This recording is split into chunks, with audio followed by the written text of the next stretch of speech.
Friends नमस्कार। आज का टॉपिक है हिंदी में देव उठनी एकादशी या प्रबोधनी एकादशी। ये एकादशी दिवाली के 11वें दिन मनाई जाती है। तो इसके बारे में आपको कुछ जानकारी हो, इसके लिए मैंने हिंदी में करीब 10 लाइन लिखी हैं। तो अगर इस टॉपिक पे कोई आपको निबंध लिखने को आता है, अनुच्छेद लिखने को आता है हिंदी में, तो आप ये लाइन्स लिख सकते हो। और दूसरी सबसे बड़ी बात ये है कि आपको इस पर्व की जानकारी भी हो जाएगी। तो पहली लाइन है, हिंदी पंचांग के कार्तिक माह की शुक्ल पक्ष की एकादशी तिथि को देव उठनी एकादशी का पर्व मनाया जाता है। ठीक है। दूसरा है, अंग्रेजी कैलेंडर के अक्टूबर या नवंबर के महीने में यह पर्व मनाया जाता है। ज़्यादातर हमेशा दिवाली अक्टूबर या नवंबर में पड़ती है और दिवाली के 11वें दिन ये पर्व मनाया जाता है। यह हिंदुओं द्वारा प्रतिवर्ष मनाए जाने वाला एक प्रमुख पूजा पर्व है। यह पर्व मुख्य रूप से उत्तर प्रदेश, बिहार, झारखंड और महाराष्ट्र आदि राज्यों में बड़े श्रद्धा भाव से मनाया जाता है।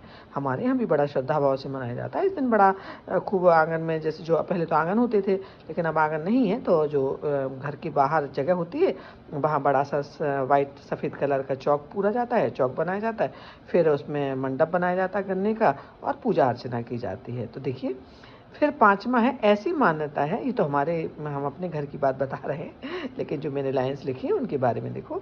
ऐसी मान्यता है कि इसी दिन भगवान विष्णु 4 महीने की निद्रा के बाद जागते हैं, अतः इसे देव उठनी कहा जाता है। मतलब कहा जाता है कि जो 4 महीने बारिश के होते हैं, उन 4 महीने में कोई भी शुभ काम नहीं होता, ना तो विवाह होता है, ना कोई मतलब ऐसे शुभ विवाह। हाँ, हिंदू में खासतौर से विवाह आदि संस्कार नहीं की जाती बारिश के महीने में। तो कहा जाता है कि 4 महीने भगवान सो रहे हैं और देव उठनी 11 पे वो उठ जाते हैं।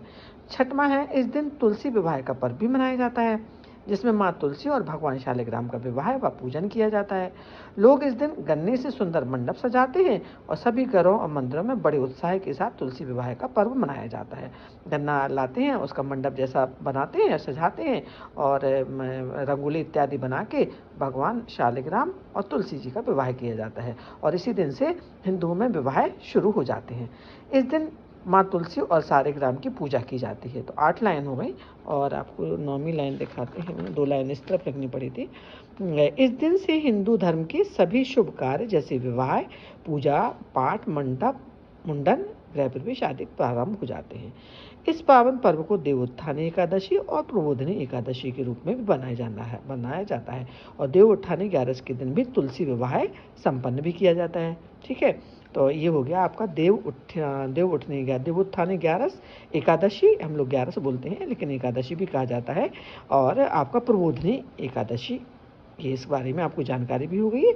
और इस संबंध में अगर कोई अनुच्छेद या निबंध लिखने को आता है हिंदी में, तो आप लिख भी सकते हो। ठीक है। तो अगर